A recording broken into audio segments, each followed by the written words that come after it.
and that's something that the rest of the world had a lot of trouble seeing. But that's not all that made this film so great.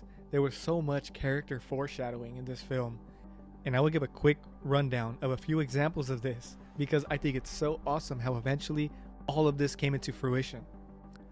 And I don't think I'm giving any spoilers in saying all this because these movies have been out for years now. But for one, we see Tony talk about the fear of losing everything, which this comes full circle when he sacrifices himself to save half of the universe.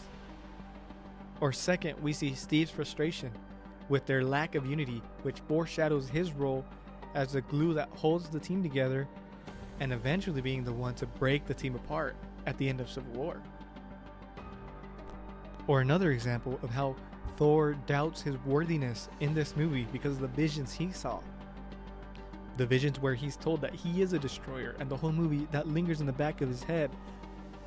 And that was setting up unknowingly to the time what became Thor Ragnarok, which is another amazing film.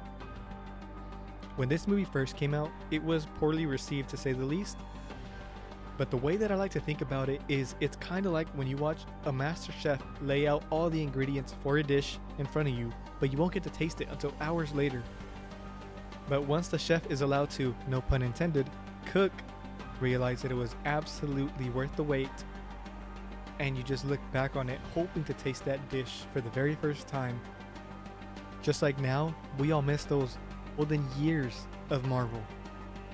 Which is why I believe this movie, although not a perfect movie, not a perfect film, but I believe it was a perfect setup for the future Marvel movies in the years to come, which we now know as the Infinity Saga. I guess technically you can attribute anything to be the start of what was the masterpiece we know as Avengers Endgame,